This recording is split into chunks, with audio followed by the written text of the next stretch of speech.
Alors bonjour à tous, donc je suis Elisa de l'Agence Juive. Nous sommes ensemble aujourd'hui pour un nouveau webinaire. Donc je vous rappelle le principe.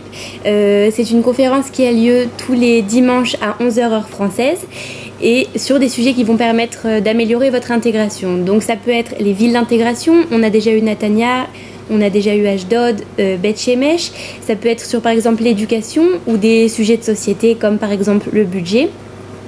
Donc ce projet est possible grâce à la collaboration entre l'Agence Juive et le ministère de l'Intégration et le projet qui a été mis en place qui s'appelle Tarfat Trila, la France d'abord. Donc tout d'abord pour vous expliquer toutes les conférences qui ont déjà eu lieu auxquelles malheureusement vous n'avez pas pu participer. Vous pouvez les retrouver en ligne sur le www.agencejuive.org dans la rubrique vidéo. Le prochain webinaire aura lieu le 31 mai et aura pour titre les formations professionnelles en Israël. Donc c'est un sujet très important. Et je vous laisse maintenant en compagnie donc de Jacques Bendelak qui va vous présenter le système de sécurité sociale en Israël qu'on appelle Bitoach Leumi.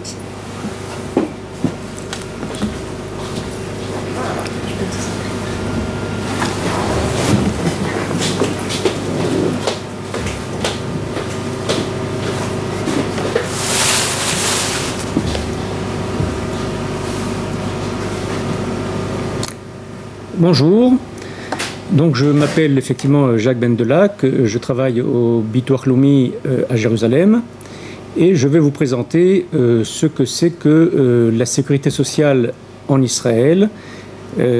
Comme dans tous les pays occidentaux, il existe donc une sécu qui couvre les résidents israéliens pour tous les risques de la vie. À la différence de la plupart des autres pays, où, comme en France, il existe toute une série de petits organismes qui couvrent chacune des branches, le chômage, la vieillesse, la maladie. En Israël, tout cela est regroupé dans un seul et même organisme, qui s'appelle donc le Bitoach Leumi, l'assurance nationale en traduction littérale, qui est un organisme public, qui dépend du gouvernement, et qui joue le rôle de protection sociale, c'est-à-dire qui distribue des allocations, des prestations, en contrepartie desquelles on prélève bien sûr des cotisations. Donc c'est un système d'assurance comme partout ailleurs. Les assurés versent leurs cotisations et ils reçoivent, lorsqu'ils en ont besoin, des prestations en argent ou en espèces. Et donc le grand principe de ce Bitoach Leumi, c'est que tous les résidents israéliens sont couverts du moment où ils deviennent résidents. C'est-à-dire que le nouvel immigrant, dès qu'il va devenir résident israélien, c'est-à-dire dès qu'il va descendre de l'avion et s'installer en Israël, il sera automatiquement, au même moment, couvert par la sécurité sociale israélienne, au même titre que tous les autres résidents israéliens. Pareil pour les anciens résidents israéliens qui sont partis vivre à l'étranger et qui vont revenir s'installer en Israël, ils auront également la même couverture qu'auront tous les autres Israéliens. Et donc, pour être couvert, il faut donc être résident. Résident, ça veut dire qu'il faut résider en Israël au moins 183 jours par an. C'est-à-dire que véritablement, la majorité de l'année se passe en Israël et non pas ailleurs. Donc c'est pour ça que être résident, ça veut dire que le centre de vie, le centre de la vie quotidienne se trouve en Israël, même si bien sûr on a le droit, comme partout, de faire des allers-retours en voyage ou en vacances. Et donc une fois qu'on est 183 jours en Israël, donc on a ce statut de résident qui nous permet d'être couvert par la Sécu. Si un Israélien demeure à l'étranger plus que 183 jours par an, eh bien à ce moment-là, il risque de perdre son statut de résident et donc il ne sera plus couvert par la Sécu israélienne puisque apparemment il vit plus longtemps ailleurs qu'il ne réside habituellement en Israël. Donc ça, c'est le grand principe qu'il faut bien avoir en vue. Ce sont tous les résidents israéliens qui sont pris en charge par la sécurité sociale. Et bien entendu, ne sont pas couverts donc les non-résidents, c'est-à-dire les travailleurs étrangers qui viennent travailler en Israël et qui ne sont pas couverts par la sécurité israélienne. Et puis, bien entendu, comme je viens de le dire, les Israéliens qui habitent à l'étranger et qui sont résidents d'un pays étranger, mais qui ne résident pas en Israël. Donc le fait d'être israélien, d'avoir la nationalité israélienne ne suffit pas pour être couvert par la Sécu israélienne, il faut aussi résider de façon permanente en Israël, et à ce moment-là, on est couvert par la Sécu israélienne. Comment tout ça, ça fonctionne? Il y a donc ce Bitoire Leumi qui est un énorme organisme, un des plus gros organismes israéliens, dont le budget d'ailleurs est plus important que le budget de la défense du pays. Donc c'est vraiment l'organisme, le plus gros organisme du point de vue budgétaire et du point de vue de ce qu'il fait dans la vie quotidienne. Et c'est donc à cet organisme que l'on va payer ses cotisations et recevoir ses prestations. Il y a un autre organisme qu'il faut avoir aussi en tête, dont je parlerai tout de suite, ce sont les caisses de maladie, la Coupat Cholim, qui est l'organisme qui nous donne les soins médicaux. Ce n'est pas l'organisme auquel on paye les cotisations. La cotisation, on les paye au Bitoire Leumi, mais pour la maladie, on va la recevoir, on va être couvert, soigné par une caisse de maladie qu'on appelle la Coupat Cholim. Donc il faut bien avoir en vue ces deux organismes importants. Bitoire Leumi pour la Sécu, pour le paiement des cotisations et la réception des prestations. Et pour uniquement la branche maladie, la couverture se fait dans une caisse de maladie, donc une Coupat Cholim. La Sécu en Israël, elle couvre donc tous les résidents à partir de 18 ans. Bien entendu, les enfants sont couverts par leurs parents. Le résident israélien, il est donc inscrit au Bitoire Leumi. Le nouvel immigrant, lorsqu'il va arriver, il va être inscrit automatiquement au Bitoire Leumi, puisque le Bitoire Leumi est relié aux différents fichiers du ministère de l'Intérieur, du ministère de l'Intégration. Donc ça permet d'enregistrer automatiquement les nouveaux arrivés et donc de leur donner cette couverture médicale qu'ils ont besoin au fur et à mesure de leur vie. Par contre, il faut indiquer au Bitoire Leumi lorsqu'il y a un changement de statut, c'est-à-dire si une personne qui travaille s'arrête de travailler, il faudrait qu'elle le dise rapidement pour qu'on puisse adapter ses cotisations. Ou une personne qui ne travaille pas, qui se met à travailler, il vaut mieux qu'elle en informe le Bitoire Leumi pour que les fichiers se mettent à jour assez rapidement. En revanche, si on n'a pas besoin de s'inscrire au Bitoire Leumi, puisque l'inscription, dans la plupart des cas, je dirais, se fait automatiquement, il faudra s'inscrire à une caisse de maladie en arrivant. Le nouvel immigrant, lorsqu'il va arriver en Israël, il pourra, à l'aéroport, donc directement s'inscrire à une caisse de maladie de son choix, et donc il sera vraiment immédiatement couvert par l'assurance maladie s'il avait bien sûr besoin de recevoir une prestation. Donc le Bitoire Leumi, c'est en fait un organisme assez important qui couvre l'Israélien tout au long de sa vie. On dit en Israël que l'Israélien, il a toujours affaire au Bitoire Leumi à un moment donné, puisque le Bitoire Leumi le couvre de sa naissance à son décès, puisque c'est le Bitoire Leumi qui va financer la naissance de l'enfant, les frais d'hospitalisation de la mère qui va accoucher à l'hôpital, c'est le Bitoire Leumi qui va le financer, et c'est le Bitoire Leumi qui va aussi financer les frais d'inhumation.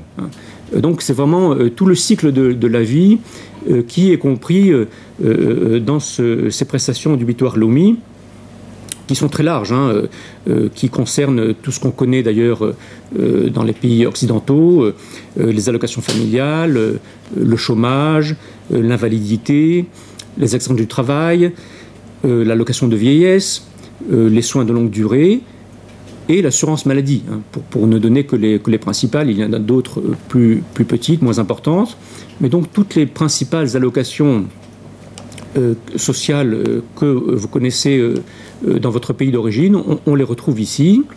Et je dirais même qu'il y a certaines allocations qui n'existent pas ailleurs, en tout cas sous cette forme-là, et qui sont fournies par le Bitoire Leumi. Par exemple, une aide aux victimes d'actes terroristes. Par exemple, le Bitoire Leumi paiera la pension alimentaire à la femme divorcée si le mari ne la paye pas. C'est le Bitoire Leumi qui le paiera à sa place.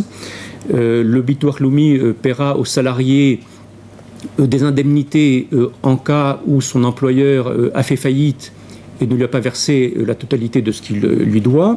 Donc il y a des allocations assez larges et qui couvrent finalement tous les risques, si vous voulez, de la vie économique ou quotidienne de l'Israélien. Donc une couverture tout à fait correcte, en tout cas très semblable à celle qui existe dans les pays occidentaux. Alors comme nouvel immigrant, certaines allocations vous seront versées immédiatement. Par contre, d'autres allocations, on vous demandera une période de carence, une période d'attente pour y avoir droit. Et puis il y a des allocations auxquelles le nouvel immigrant aura droit plus vite que l'Israélien de souche. C'est-à-dire qu'il y a certains avantages qui sont fournis aussi au nouvel immigrant dans certaines allocations. Alors, quelles sont les allocations auxquelles on a droit sans avoir besoin d'attendre une période d'attente, c'est-à-dire on a droit immédiatement en descendant de l'avion? Ce sont par exemple les allocations familiales. Une famille qui viendrait avec des enfants âgés de moins de 18 ans aurait droit aux allocations familiales qui existent en Israël comme elles existent ailleurs, et ça c'est payable immédiatement lorsque le nouvel immigrant devient résident et vient s'installer en Israël. D'autres allocations sont payables immédiatement en cas de besoin, bien sûr, en cas d'accident du travail, par exemple, en cas de milouim, si le nouvel immigrant est appelé à faire des réserves, en cas de besoin de soins de longue durée.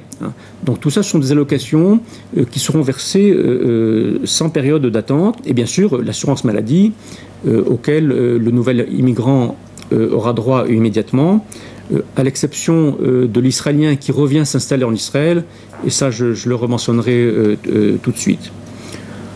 En revanche, il y a certaines allocations qui vont vous demander une période d'attente, parce que dans certains cas, il faut avoir cotisé une durée minimale pour y avoir droit, où il faut avoir un minimum de période de résidence pour y avoir droit. Par exemple, l'allocation de maternité n'est fournie qu'après 10 mois de cotisation. L'allocation chômage, on y a droit, le salarié y a droit que s'il a travaillé pendant au moins 12 mois.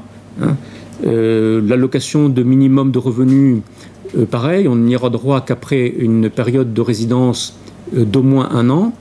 L'allocation vieillesse, auquel je rentrerai tout de suite dans les détails, exige aussi 5 années minimales de cotisation pour avoir droit à l'assurance vieillesse israélienne.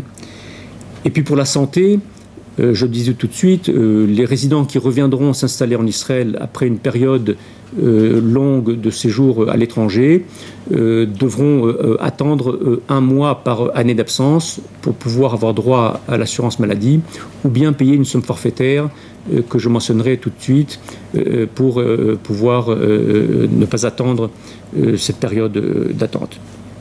Donc voilà, si vous voulez, le cadre général de ce Bitoach Leumi. On a payé ses cotisations et on a droit à certaines allocations lorsque le besoin s'y fait sentir. Je voudrais maintenant m'attacher à 2 ou 3 allocations particulières pour donner un petit peu plus de détails et pour vous montrer comment tout ça fonctionne. Alors prenons par exemple la retraite, l'assurance vieillesse, la retraite de la vieillesse. En Israël, la vieillesse, ça fonctionne à 2 niveaux, c'est-à-dire il y a 2 composantes de la retraite, un petit peu comme ailleurs. Il y a la retraite minimale du Bitoach Leumi, que le Bitoach Leumi donne à ses résidents lorsqu'ils arrivent à l'âge de la retraite, et il y a la retraite complémentaire, qui n'est pas versée par le Bitoach Leumi, mais qui est versée par des fonds privés de retraite, par des caisses de retraite. Cette retraite complémentaire est obligatoire en Israël depuis 2008. Donc aujourd'hui, un résident israélien qui arrive à la retraite, il aura en fait 2 retraites, une retraite minimale du Bitoach Leumi et une retraite complémentaire à laquelle il aura cotisé dans une caisse de retraite privée. L'âge de la retraite en Israël aujourd'hui, il est de 67 ans pour l'homme et 62 ans pour la femme. L'homme qui arrive à 67 ans, il a droit donc de recevoir ce minimum de retraite du Bitoach Leumi. Pour la femme, à l'heure actuelle, l'âge de la retraite est de 62 ans, âge pour lequel elle pourra prévaloir ses droits. C'est un âge qui est en train d'être modifié, qui est en train d'être augmenté, et d'ici une dizaine d'années, il passera pour la femme de 62 à 64 ans. Donc progressivement, chaque année, l'âge de la retraite va être relevé de quelques mois jusqu'à ce qu'on arrive à 64 ans pour la femme et 67 ans donc pour l'homme. Bien entendu, si un Israélien souhaite continuer à travailler même après cet âge de la retraite, il y a droit, mais il ne pourra pas toucher sa retraite entière puisqu'il a d'autres revenus du travail. Et donc, pendant une période transitoire jusqu'à 70 ans, en fait, il aura droit uniquement à une partie de sa retraite, voire pas du tout, s'il a des revenus du travail beaucoup plus importants. À partir de 70 ans, on ne vérifie plus les revenus du travail, et donc, à partir de 70 ans, l'Israélien a droit à sa retraite du Bitoach Leumi, quels que seraient ses autres revenus du travail, s'il en avait, et certains, bien entendu, continuent de travailler, même après 70 ans. Alors, comment est calculée la retraite israélienne par le Bitoach Leumi, la retraite donc... Alors, comment est calculée la retraite minimale en Israël? Donc, je l'ai dit, pour le nouvel immigrant, on lui demande un minimum de 5 années de cotisation. 5 années de cotisation, c'est beaucoup moins que ce qu'on exige à un Israélien. Un Israélien, pour avoir droit à la même retraite, il devra avoir travaillé 10 années de travail, 10 années de cotisation. Donc, pour le nouvel immigrant, il a un avantage certain, puisqu'il doit travailler moins pour avoir droit à ce minimum de vieillesse. Ce qui veut dire qu'un immigrant qui va arriver en Israël à 62 ans, il aura droit, après 5 années de cotisation, donc à 67 ans, à ce minimum de retraite qu'il a droit, auquel a droit tous les autres Israéliens. C'est quoi ce minimum de retraite? C'est une somme commune, une somme de base qui est la même pour tout le monde, environ 1500 shekels, 350 €, auquel on ajoute 2% par année de cotisation, jusqu'à ce qu'on arrive à un maximum d'à peu près 2300 shekels, plus des suppléments par personne à charge. Mais c'est une retraite donc minimale, une retraite de base qui est complétée généralement par une retraite complémentaire auquel ont droit la majorité des autres Israéliens. Pour le nouvel immigrant, il y a une convention particulière qui règle la question des retraites, notamment pour ceux qui ont travaillé déjà en France ou pour ceux qui ont déjà droit à une retraite en France. Cette convention franco-israélienne nous dit que un retraité français qui va s'installer en Israël, il aura droit à toucher sa pension de France en Israël. Donc il ne perd rien, la même pension qu'il touchera en France, il va la toucher en Israël, quel que soit d'ailleurs l'âge à laquelle il émigre. Et donc, cette pension, il va la toucher en Israël, soit en la faisant transférer, soit en la laissant sur place et en y faisant, en l'attirant par carte bancaire. Mais c'est une retraite à laquelle il a droit, qu'il le garde et qu'il aura pour vivre aussi en Israël. La seconde chose, c'est que une personne qui aura travaillé dans les deux pays, en Israël et en France, et donc qui aura cumulé un droit à la retraite dans les deux pays, il aura droit à toucher sa retraite dans les deux pays. Donc il aura droit à sa retraite de la France, à laquelle va s'ajouter sa petite retraite d'Israël en fonction du nombre d'années de résidence et de cotisation qu'il aura payé en Israël. Et puis, autre cas de figure, un immigrant qui a travaillé en France, mais pas suffisamment pour pouvoir avoir une retraite suffisante, il pourra cumuler ses périodes de travail, cumuler ses trimestres de travail qu'il a effectués en France avec ceux qu'il aura effectués en Israël, de façon à toucher une retraite plus importante. L'inverse aussi est valable, on peut cumuler et en France et en Israël les périodes de travail qui ont été effectuées dans l'un des deux autres pays pour pouvoir avoir des retraites plus importantes. Donc voilà, donc pour le retraité, si vous voulez, la situation lorsqu'il émigre est assez facile, puisqu'il a sa retraite de France qu'il va toucher ici. S'il arrive avant 62 ans, il aura droit également à un complément de retraite minimale en Israël, et donc ça lui permettra de vivre correctement. S'il n'a pas de retraite de l'étranger suffisante, il aura droit aussi à un complément de revenu, mais ça, on le donne en fonction d'un examen des revenus. Donc la situation de l'immigré est assez bonne pour pouvoir vivre correctement en Israël. Donc voilà ce que je voulais vous dire pour la vieillesse. Deuxième sujet important, c'est ce qui concerne l'assurance maladie. L'assurance maladie, je vous l'ai dit, elle est comprise donc dans cette cotisation que l'on verse au Bitoire Leumi, et elle est fournie, elle est donnée donc par une caisse de maladie qui va nous donner à tous les Israéliens l'assurance maladie publique obligatoire, c'est-à-dire de l'État, qui est une très bonne assurance maladie, qui couvre l'ensemble des médicaments, des hospitalisations, des visites chez le médecin, des radios, donc un panier de santé qui est très large. Il y a à côté de cette assurance publique, il y a aussi en Israël des assurances complémentaires, des mutuelles si vous voulez, qui couvrent certaines choses qui ne sont pas couvertes par l'assurance maladie générale. Cette assurance maladie générale ne couvre pas, par exemple, les soins dentaires, ne couvre pas l'optique, ne couvre pas les soins de longue durée sur le plan médical. Et donc, l'assurance complémentaire va permettre effectivement de couvrir ces choses-là, va permettre, par exemple, de raccourcir certains délais d'attente pour certaines opérations, va permettre d'avoir un second avis médical en cas d'opération importante. Donc des choses qui sont couvertes par l'assurance complémentaire et bien sûr qui n'est pas obligatoire et dont le coût va dépendre du degré de couverture que la personne va demander. Et donc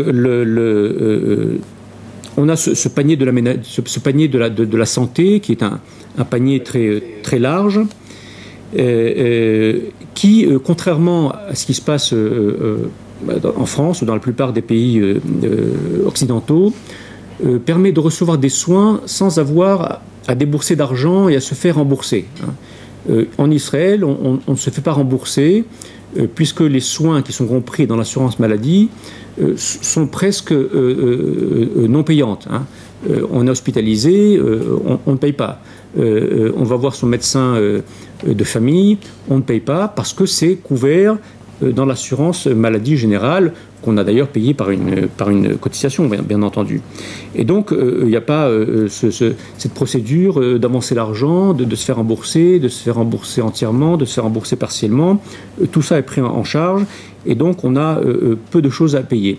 En revanche, on doit payer une petite franchise médicale, une petite participation médicale qui n'est pas remboursée sur les boîtes de médicaments pour lesquelles on paye 18 shekels, c'est-à-dire 3 euros. Ça, c'est pas remboursé. Les visites chez les médecins spécialistes, on paye une petite somme de 24 shekels, 5 euros par trimestre. Donc ça permet de revenir plusieurs fois sans avoir à repayer.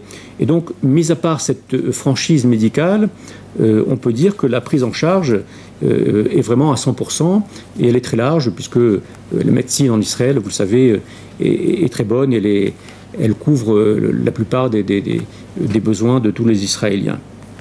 Alors comment est-ce qu'on fait pour être couvert par l'assurance maladie? C'est très simple. Il faut s'inscrire à une caisse de maladie.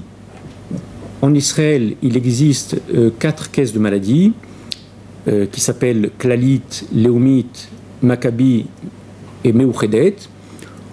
On en choisit une en fonction de ce que l'on sait ou de ce qu'on a pu entendre ici ou là. Et une fois qu'on est inscrit à une caisse de maladie, on va recevoir les soins médicaux par les médecins et les dispensaires qui sont affiliés à cette caisse de maladie. Donc c'est assez pratique. On peut changer de caisse de maladie 2 fois par an. Donc si on n'est pas content pour une raison ou pour une autre des services qu'on a reçus, du médecin qui nous soigne, on change de caisse de maladie 2 fois par an. Donc c'est assez pratique, c'est assez souple. Donc il n'y a pas de souci à se faire. Si par hasard on n'a pas choisi la bonne caisse, il est toujours facile de pouvoir en changer.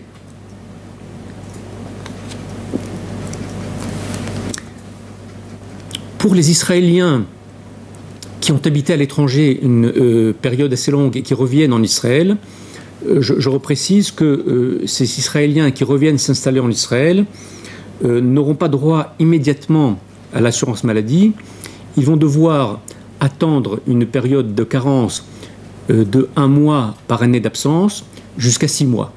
Donc une personne qui s'est absentée 10 ans, elle devra attendre 6 mois sans être couverte par l'assurance maladie, ou bien payer une somme forfaitaire qui lui permettra de ne pas attendre cette période d'attente et d'avoir directement droit aux soins médicaux. Cette somme forfaitaire, aujourd'hui, elle est de 10 000 shekels, c'est-à-dire 2 200 € par personne, une somme qui permet donc d'éviter l'attente, et c'est particulièrement important pour les gens qui seraient dans un état de santé pas toujours très bon. Et donc, une fois qu'on s'est inscrit à sa caisse de maladie, on reçoit les soins médicaux et en cas de besoin, le médecin vous enverra chez un spécialiste, il vous enverra faire des radios, il vous enverra à l'hôpital. Tout cela est couvert par la couverture médicale, qui est une très bonne couverture et qui couvre vraiment, sauf, comme je l'ai dit, les soins dentaires, l'optique et des choses comme ça, couvre très largement les aspects médicaux et les maladies qui existent en Israël. Alors, dernière chose que je voudrais aborder, c'est combien ça coûte. Je vous l'ai dit dès le départ, c'est une assurance finalement, le Bitur Leumi. C'est-à-dire qu'on verse une cotisation et on reçoit des prestations. Bon. On verse des cotisations en fonction de son revenu et on reçoit des prestations en fonction de ses besoins. C'est le principe, si vous voulez, de la solidarité. Celui qui n'a pas beaucoup de revenus, il va payer moins de cotisations par rapport à quelqu'un qui a plus de revenus et qui va en payer davantage. En contrepartie, les prestations, on les recevra non pas en fonction de ce qu'on a versé, mais en fonction de ce qu'on a besoin, en fonction des risques de la vie, en fonction de beaucoup d'autres paramètres. Donc, le principe, il faut bien s'en souvenir, c'est que tout résident israélien doit payer une cotisation au Bitur Leumi. Cette cotisation couvre aussi d'ailleurs l'assurance maladie. Donc à sa caisse de maladie, on n'a pas besoin de payer une cotisation. À sa caisse de maladie, on paiera seulement si on veut prendre chez elle une assurance complémentaire. Ça se paiera directement à la caisse parce que c'est une assurance privée qui n'est pas obligatoire. Mais le paiement obligatoire se fait donc au Bitur Leumi, qui regroupe donc toutes les formes d'allocation, toutes les formes de prestations, y compris l'assurance maladie. Qui ne paye pas de cotisation au Bitur Leumi, il y a très peu d'exceptions. ne paye pas bien sûr les enfants. Hein. Jusqu'à 18 ans, un enfant est exonéré de paiement. À partir de 18 ans, chacun doit payer. Ne paye pas non plus les femmes au foyer. La femme au foyer, c'est-à-dire la femme mariée qui ne travaille pas, elle est couverte par le paiement du mari. Hein. Donc la femme au foyer est dispensée de payer, mais elle a la même couverture que les hommes et que les autres Israéliens. Et donc, mis à part ces deux exceptions, les enfants et les femmes au foyer, tous les autres Israéliens sont tenus de payer des cotisations. Il y a d'autres exceptions comme les soldats ou les prisonniers, mais ce n'est pas la peine de s'y attarder. Et donc, une cotisation qui va permettre d'être couvert aux assurances nationales. Le nouvel immigrant dispose d'un autre avantage, c'est que durant sa première année en Israël, il est dispensé de payer sa cotisation, à condition bien sûr qu'il ne travaille pas, qu'il ne travaille pas et qu'il n'ait pas d'autres revenus du travail. Et donc dans ce cas-là, pendant la première année, il n'a pas besoin de payer au bitoire Leumi, ce n'est qu'à partir de la seconde année qu'il va commencer à verser ses cotisations. Et donc cette première année-là, il n'a pas de souci à se faire, puisqu'il est couvert comme tout le monde, la même couverture, sauf que c'est une année qui est pour lui gratuite, donc une année qui lui est donnée pour qu'il ait le temps de s'acclimater et de comprendre un petit peu comment le système fonctionne. À la fin de cette première année, le nouvel immigrant va devoir commencer à payer sa cotisation. Et là, c'est une cotisation qui va dépendre en fonction de plusieurs paramètres, notamment en fonction de son âge, en fonction de sa situation professionnelle, est-ce qu'il travaille, est-ce qu'il ne travaille pas, donc tout ça va être pris en compte. Généralement, on distingue plusieurs catégories de statuts pour lesquels l'individu va payer. J'en donne quelques exemples. Si la personne est salariée, la cotisation va être prélevée directement sur son salaire et donc il n'a pas de souci à se faire. C'est une cotisation qui varie en fonction du niveau du revenu. En gros, une cotisation qui varie entre 3,5% et 12% du salaire brut du salarié. Hein, donc une cotisation, somme toute, pas très importante. Si l'assuré ne travaille pas, mais reçoit une allocation du bitoire Leumi, une allocation par exemple chômage, invalidité, accident du travail, donc tout ce type d'allocation, sur ces allocations, le bitoire Leumi va prélever directement la cotisation, et donc là aussi, la personne n'a pas de souci à se faire. Par contre, une personne qui ne travaille pas et qui n'a pas droit à une allocation quelconque va devoir payer par lui-même un minimum de cotisation qui est aujourd'hui de 166 shekels par mois, 35 €. C'est un minimum qui, s'il s'agit d'une famille, va couvrir la famille. Hein. C'est l'homme qui la paye et c'est la famille qui est couverte. C'est dans les cas où la personne ne travaille pas et n'a pas d'autres revenus et n'a pas d'autres allocations. Donc il faut, dans tous les cas, s'assurer que ce minimum de cotisation est payé pour ne pas avoir de surprise, parce que parfois, au bout de 2-3 ans, on se rend compte que ça n'a pas été versé et on demande des arriérés. Hein. Donc il faut prendre soin d'être sûr que cette cotisation est payée régulièrement. Pour le nouvel immigrant, je l'ai dit, la première année est gratuite, donc c'est un avantage important. Pour le nouvel immigrant qui arrive en Israël avec sa pension de France, il va devoir également verser des cotisations selon son âge. Hein. S'il vient après 67 ans, sa pension qu'il reçoit de France n'est pas redevable de cotisation, et donc il devra verser une cotisation minimale pour être couvert par la santé. Un immigrant qui arrivera en Israël entre 62 et 67 ans, avec sa pension de France et peut-être avec d'autres revenus, Alors, sur cette tranche d'âge entre 62 et 67 ans, la loi dit que les revenus de l'étranger sont redevables de cotisation jusqu'à ce que la personne arrive à l'âge de la retraite. Dans la mesure où aucune déclaration de revenus n'est exigée, même ces revenus-là sont dans la plupart des cas exonérés de cotisation. Vous savez que le nouvel immigrant bénéficie d'une exonération fiscale, d'impôts, pas de cotisation fiscale pendant 10 ans, c'est-à-dire que pendant les 10 premières années de son immigration, il n'aura pas besoin ni de déclarer ses revenus de l'étranger, ni de payer des impôts sur ses revenus de l'étranger.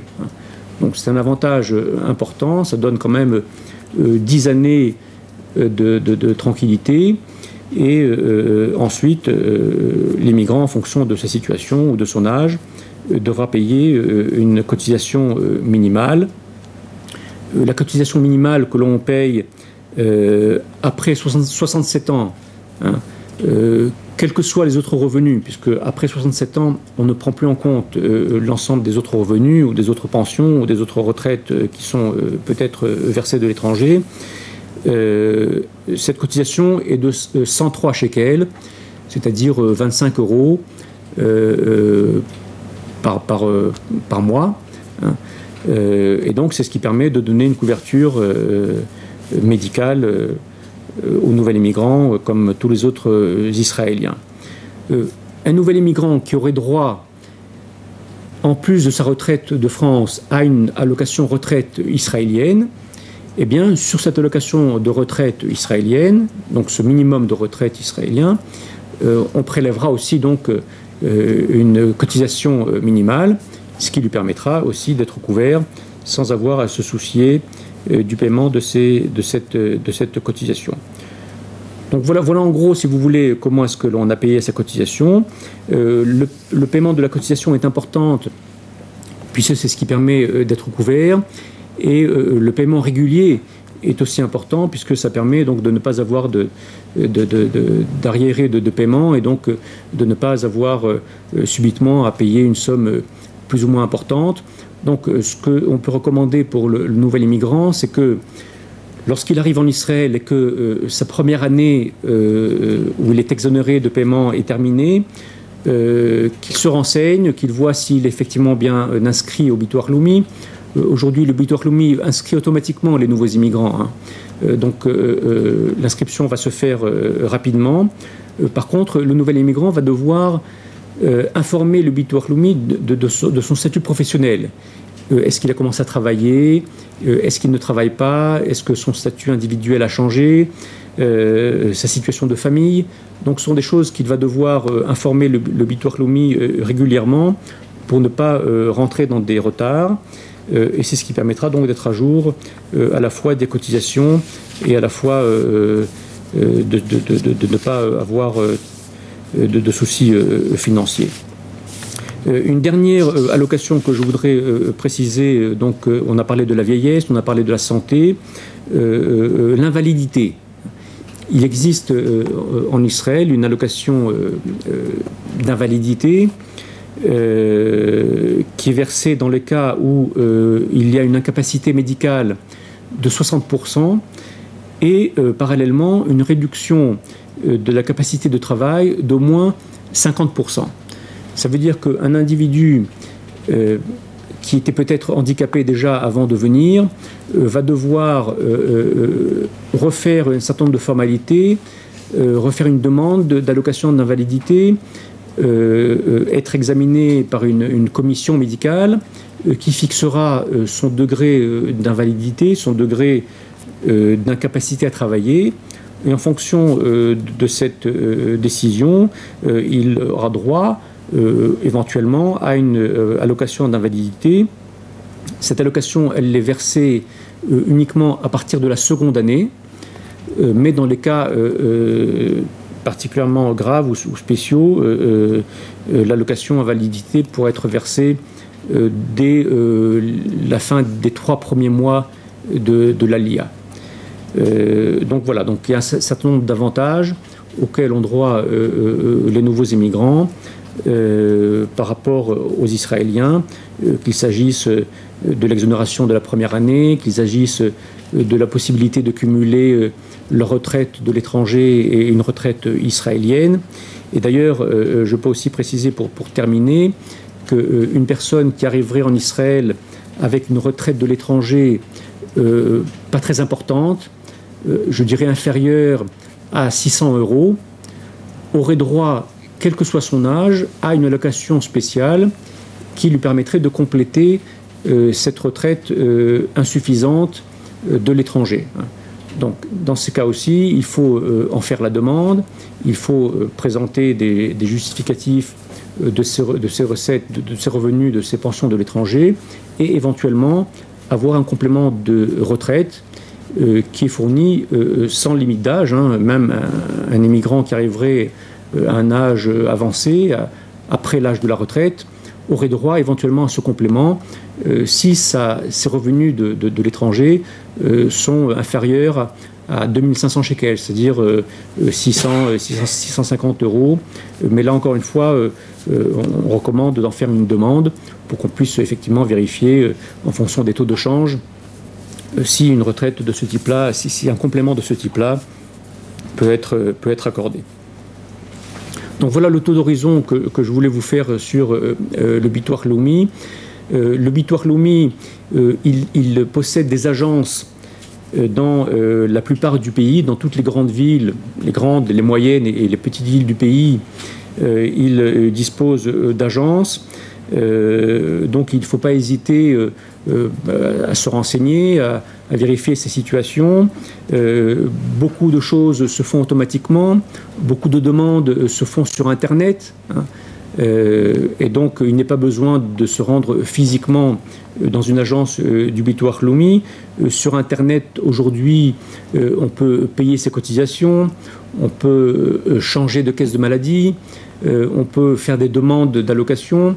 Donc un système qui est assez souple et qui permet d'éviter les files d'attente, ou qui permet d'éviter des désagréments pour se rendre dans une agence du Bitoire Leumi, sans parler des centres d'appel téléphoniques qui permettent aussi d'avoir beaucoup de renseignements par téléphone sans avoir besoin de se déplacer. Donc voilà ce qu'on pouvait vous dire sur le fonctionnement du Bitoire Leumi en Israël pour les Israéliens et pour, bien entendu, les nouveaux émigrants.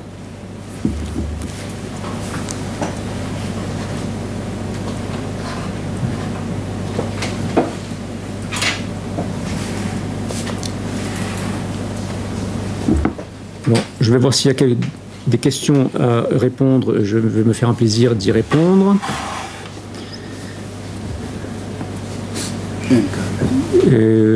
Pour l'instant, je ne vois pas de questions. On va attendre quelques petites minutes.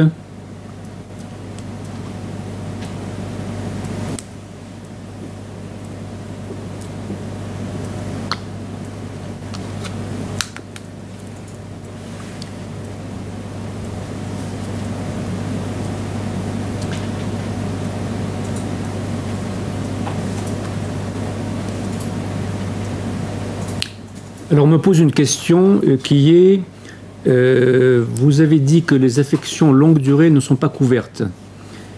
J'ai parlé des soins de longue durée, c'est-à-dire des soins de dépendance, c'est-à-dire une personne à partir d'un certain âge qui est dépendante d'une autre personne pour sa vie quotidienne, pour ses actes quotidiens. Il y a au Bitoire Leumi une allocation de soins de longue durée, mais qui n'est pas très importante. Il s'agit d'heures d'aide ménagère à domicile, donc un certain nombre d'heures par semaine, qui varie entre 3 et 20 heures par semaine. Donc souvent, ce n'est pas suffisant pour une personne qui serait très dépendante de son entourage. Et pour quelqu'un qui voudrait un supplément d'heures, pour cela, il est nécessaire d'avoir une allocation, une assurance complémentaire, puisque il y a une limite à ce qu'il est possible d'avoir comme heure d'aide à domicile. Et donc c'est pour ce supplément d'heures, parfois il est nécessaire d'avoir 24 heures de présence à la maison, et donc dans ces cas-là, effectivement, c'est l'assurance complémentaire qui va les prendre en charge. Pareil pour les soins dentaires, par exemple, qui ne seront pris en charge que par une complémentaire. Et là encore, la couverture va dépendre de ce que vous allez choisir comme formule d'assurance complémentaire. La couverture à 100% est très rare. Il s'agit souvent de soins qui sont définis au départ et qui sont couverts par ces complémentaires. Mais bien sûr, le barème de la complémentaire va augmenter au fur et à mesure que les soins que vous allez demander vont être importantes. Alors on me demande quelle est la différence entre les 4 caisses de maladie. Il n'y a pas de différence au niveau des soins qui sont fournis, puisque les soins, les médicaments, tout ça sont définis par la loi, et donc toutes les caisses doivent donner les mêmes soins, et les mêmes médicaments, et les mêmes hospitalisations, et les mêmes radios que la personne a besoin. Et donc, de ce point de vue-là, il n'y a pas de différence entre les caisses. La différence, s'il y en a, c'est une différence de qualité, de qualité des soins, de proximité.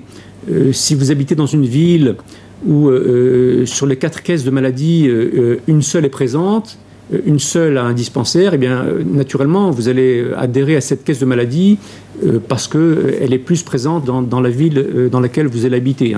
Donc je crois que le critère de choix, il est à la fois un critère géographique, de proximité, un critère de qualité de service, et puis aussi pour les immigrants francophones, un critère de langue. On a tous tendance à chercher un médecin francophone, et donc on va préférer choisir une caisse de maladie qui a des médecins francophones à sa disposition. Et bien sûr, c'est bien plus pratique pour un immigrant, en tout cas dans les premières années. Donc voilà un petit peu le choix, mais le coût, le prix, la cotisation et les soins qui sont fournis sont les mêmes, quelles que soient les caisses de maladie.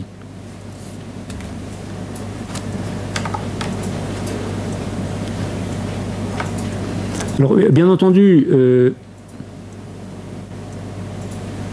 alors on me demande de rappeler le montant minimum à payer pour une famille de Olim après la première année, si le couple ne travaille pas encore.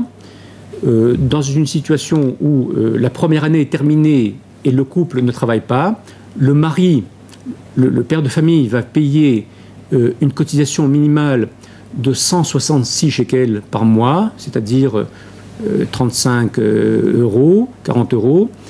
Ces 40 euros vont couvrir toute la famille. C'est-à-dire que femmes et enfants, et donc toute la famille sera couverte au même titre que tout le monde, avec ce versement minimal qui est un minimum qui est demandé pour justement quelqu'un qui ne travaille pas et qui n'a pas de revenus du travail. On me demande que se passe-t-il pour un traitement qui en France est onéreux et pris en charge à 100%, que se passe-t-il en Israël? Bien entendu, je ne peux pas rentrer dans les détails de tel traitement ou tel autre. C'est à voir au cas par cas, c'est à voir si le traitement et la maladie sont couvertes par le panier de santé, et qu'est-ce qui est prévu dans ce panier de santé pour ce type de maladie. Si les traitements est prévu dans le panier de santé, eh bien, la prise en charge est de 100%, puisqu'il n'y a pas de remboursement et de versement. Mais si c'est quelque chose de particulier, il vaut mieux essayer de se renseigner à l'avance auprès d'un médecin francophone, auprès de quelqu'un du secteur médical, qui pourra vous renseigner davantage sur telle ou telle maladie particulière.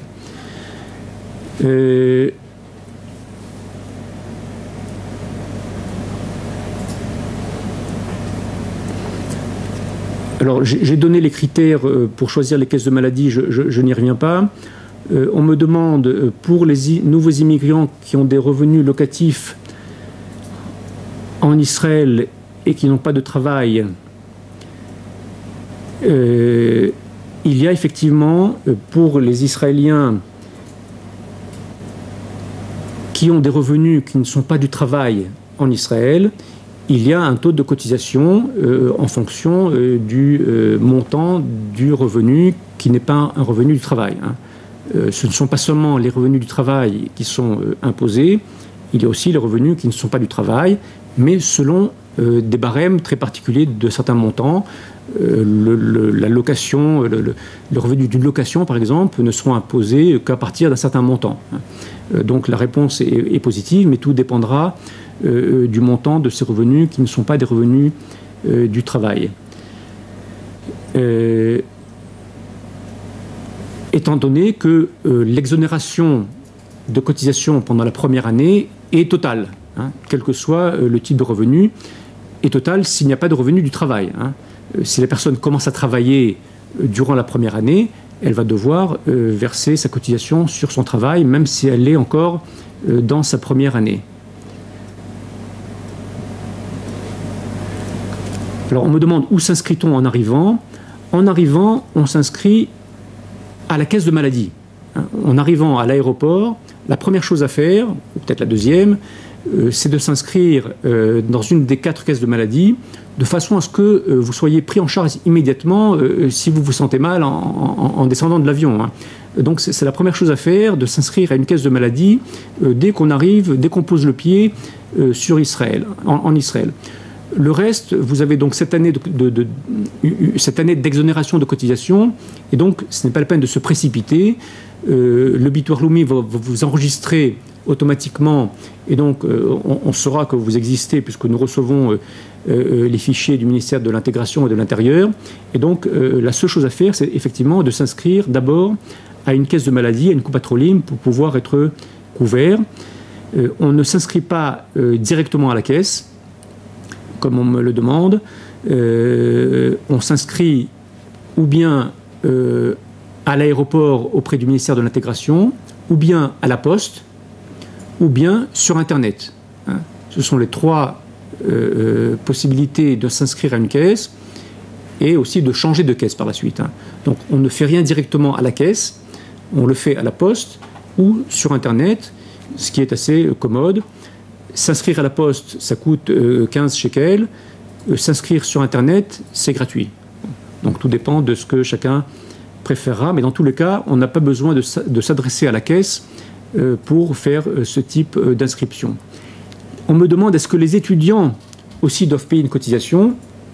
Comme je l'ai dit tout à l'heure, toute personne de plus de 18 ans, même si elle ne travaille pas, doit payer une cotisation minimale, y compris les étudiants qui, s'ils ne travaillent pas, certains travaillent à côté, donc ils n'ont pas de souci à se faire. Un étudiant qui se consacre aux études et qui ne travaille pas va devoir payer une cotisation minimale avec une toute petite réduction auquel a droit le nouvel immigrant, mais ça tourne autour de 150 shekels par mois, donc à peu près 30-35 euros que doit payer un étudiant pendant ces années d'études où il ne travaille pas.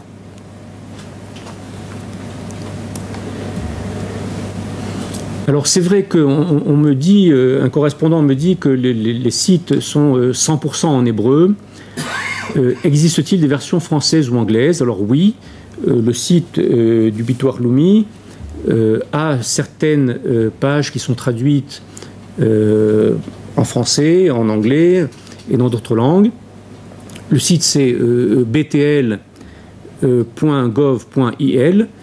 et vous y verrez dans la page principale qu'il y a certaines choses qui sont données en plusieurs langues. Il y a aussi des brochures explicatives que vous trouverez aussi sur le site internet. Il y a une brochure explicative en français qui est très détaillée et qui permet d'avoir d'autres renseignements que j'ai pu donner ici. Une brochure qui s'appelle « Vos droits à la caisse d'assurance nationale », une brochure donc qui est entièrement en français et qui permet d'avoir beaucoup plus de détails que ce que j'ai pu vous dire ici.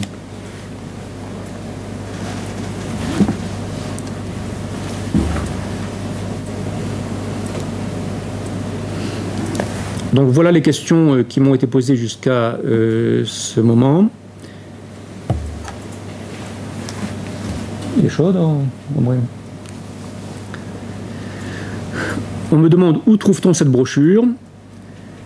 Cette brochure, qui est une très bonne brochure, hein, je m'excuse de faire un petit peu de publicité, on la trouve d'abord à l'Agence juive, on la trouve au ministère de l'Intégration, on la trouve donc à l'étranger également, et puis on la trouve au Bitoach Leumi. Elle est diffusée par les réseaux des associations de nouveaux immigrants, par bien entendu les représentants de l'agence juive à l'étranger. Et donc je pense que si vous la demandez, il ne devrait pas y avoir trop de problèmes pour vous la procurer, que ce soit à Paris, à Marseille ou ailleurs, hein, dans tous les bureaux de l'agence juive. Elle devrait y être puisqu'on en a expédié en quantité assez importante. Alors on me demande où se renseigner pour savoir quelle caisse est présente et dans quelle ville. Alors écoutez, il n'y a pas de liste de villes avec une décomposition par caisse, hein. C'est pour ça que la loi a prévu que si le choix de la caisse n'était pas le bon, on peut changer de caisse 2 fois par an. Donc tous les 3 mois, après 3 mois, vous pouvez changer de caisse, à condition de ne pas changer de caisse plus de 2 fois sur 12 mois. Et donc le choix que vous allez faire au départ n'est pas un choix à vie, hein, bien entendu. C'est un choix pour les 3 premiers mois et ensuite, en fonction de ce que vous allez entendre, de la ville pour laquelle vous allez vous installer, changer ce choix. Ceci étant, les grandes villes israéliennes, l'immense majorité des villes israéliennes disposent des 4 caisses de maladie, hein. Ce sont vraiment que dans les petites localités, les petits villages, qu'il peut y avoir une ou plusieurs caisses qui n'est pas présente, mais dans l'immense majorité des villes israéliennes, les 4 caisses sont présentes et donc il n'y a vraiment aucun problème à se faire de ce côté-là.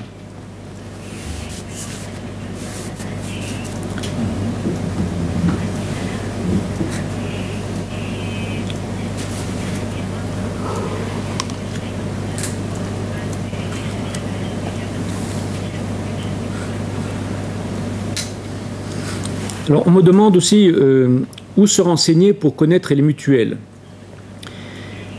Les mutuelles, je vous l'ai dit, ce sont des assurances donc, facultatives complémentaires qui viennent s'ajouter à l'assurance nationale obligatoire. Les mutuelles, elles sont vendues par 2 types d'organismes. Ou bien votre propre caisse de maladie qui va vous proposer sa mutuelle complémentaire, ou bien une compagnie d'assurance qui elles-mêmes ont des programmes d'assurance maladie complémentaire.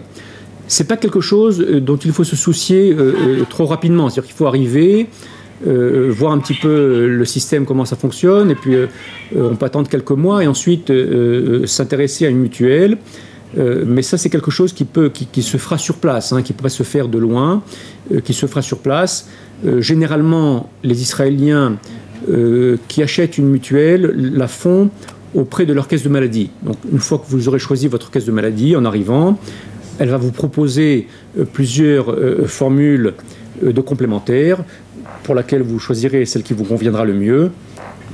C'est comme ça que font la majorité des Israéliens jusqu'à présent.